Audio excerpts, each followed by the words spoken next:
A very good morning to all the students. This is Veena teacher. In previous module, we completed the chapter cell cycle. In today's module, we're going to discuss the question answers. All of you please pay attention and listen carefully. You can make a note of the points that I am going to discuss now. The first question here is, what are the various stages of meiotic prophase 1? Enumerate the chromosome events in each of these stage. Now here, the question is asking about only meiosis 1 and that too meiosis 1 prophase. And we already discussed that in meiosis 1 prophase there are 5 stages present, that is leptotene, zygotene, pachytene, diplotin, diakinesis. So for this answer, what you need to do is you have to draw the diagrams and you have to explain all the 5 stages of prophase 1. And then in the diagram, you have to label the chromosomes also, how the chromosomes are present. Whether the chromosomes are present like chromatin material, like thread-like structures, or the chromosomes are present as bivalents, or the tetrad structure is there, or the crossing over is taking place.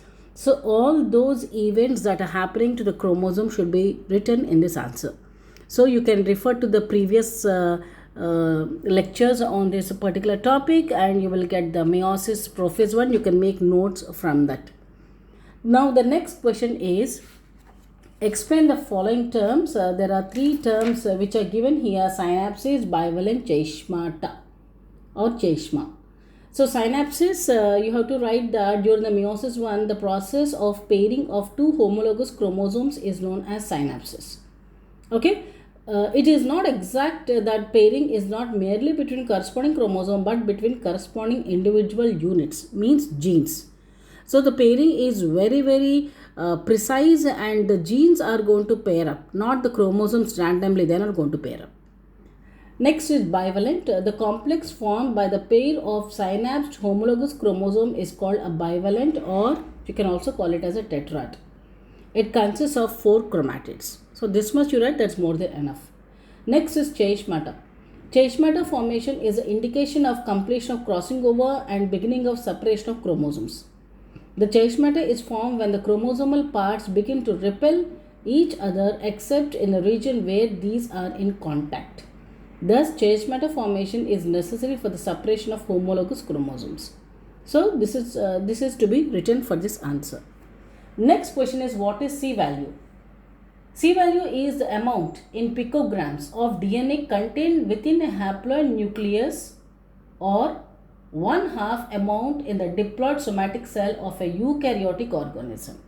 So here you can understand in this answer the keywords. First keyword that should be there in your answer is about the DNA.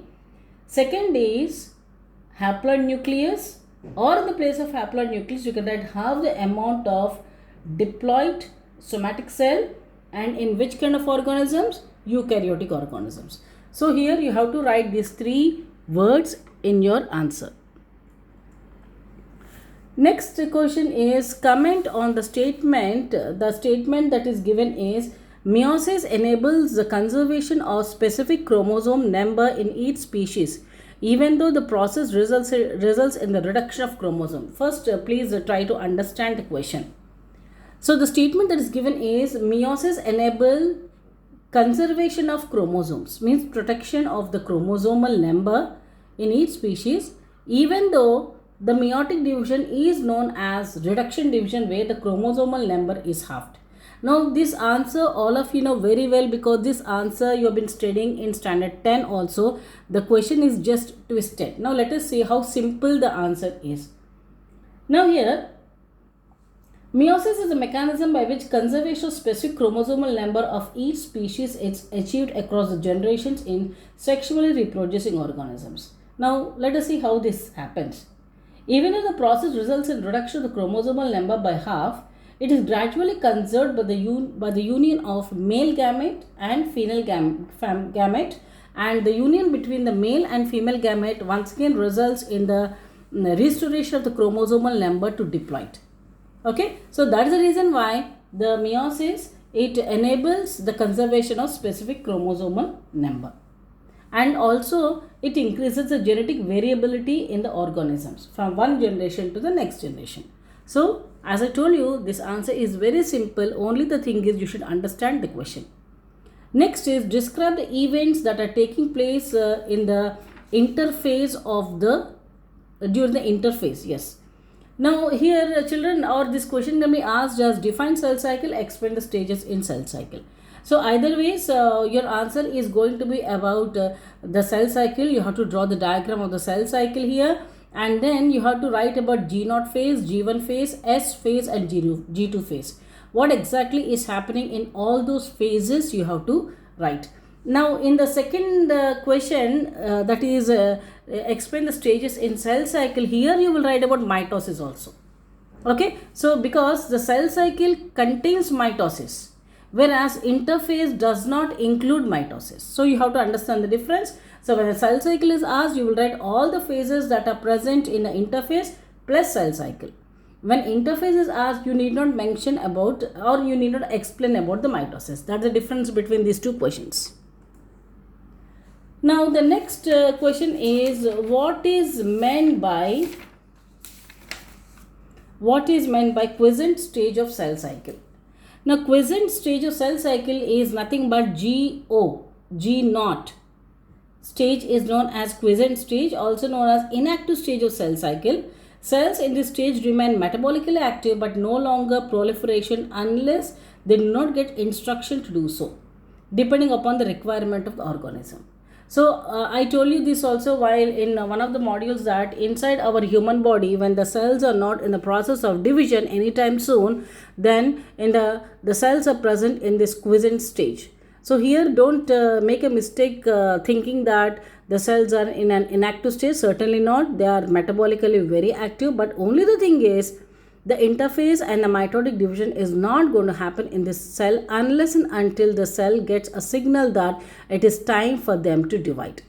And in this context, if you remember, I mentioned that the neurons or the nerve cells are the ones which are never going to divide in the lifespan of individual. So these cells, they are always present in quiescent stage. Now, which part of human body we can see mitosis and meiosis? Now, this is also very simple. This is of standard 10 knowledge. Mitosis, it takes place in all our body cells or somatic cells, whereas meiosis, it takes place in the gonads, and meiotic cell division helps in the formation of gametes. Now, what are gonads? In the case of male, testis is a gonad, and in the case of female, ovary is a gonad. Now next question is both unicellular organism and multicellular organism undergo mitosis. Yes. What is the difference between the process in these two organisms? Now please understand this is also a very interesting question.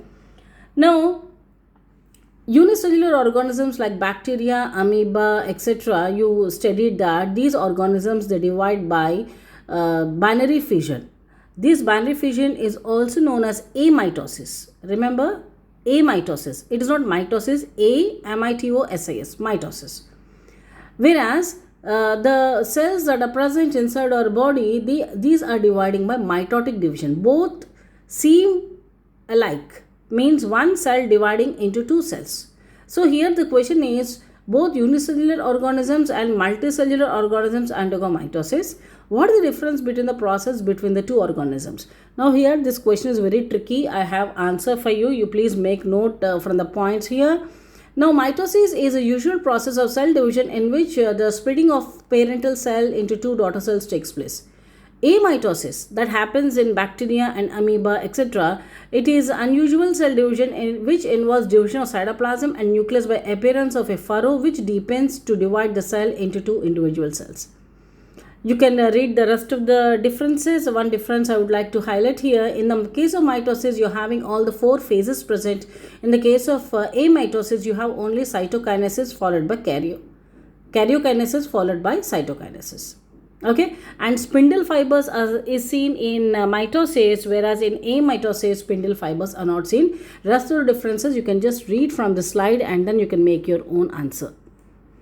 Now next difference between the cytokinesis and karyokinesis. This you are studying in standard 10 also. All of you are familiar with this answer.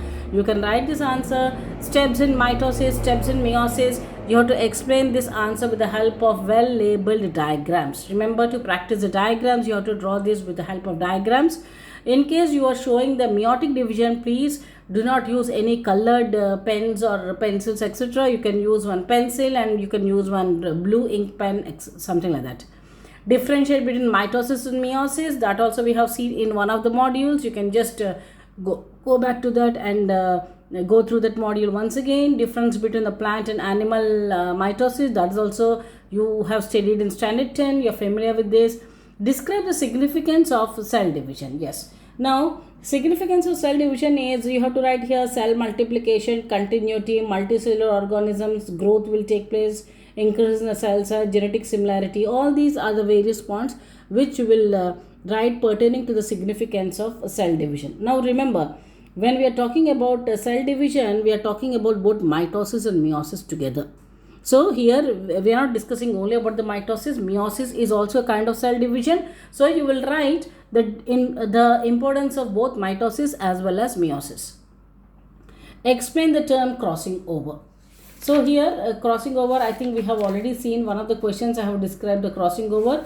So you will write your answer from there. What is the exact meaning of crossing over? You can just go back to that particular module and then you can look into the definition of crossing over, or I'll just give you a brief explanation. Exchange of genetic material takes place between two non-sister chromatids of two homologous chromosomes. Remember, this is there in your standard 10 also. For standard 10 also, this is very important. Exchange between the two non-sister chromatids of two homologous chromosomes. It results in the recombination of genetic material of two chromosomes. That is known as crossing over. Okay, now the next question is, explain the Pakitian stage of meiosis 1. Yes, this also we have discussed in detail. All of you please go back to that slide and then you can draw the diagrams and you can explain all the 5 stages that are present in Pakitian stage of meiosis 1. So these are the most important questions. All of you please go through the modules once again and then you can read from the textbook also if you're having. That's it for now, all of you. Thank you, children. All of you stay home, stay safe. God bless you all.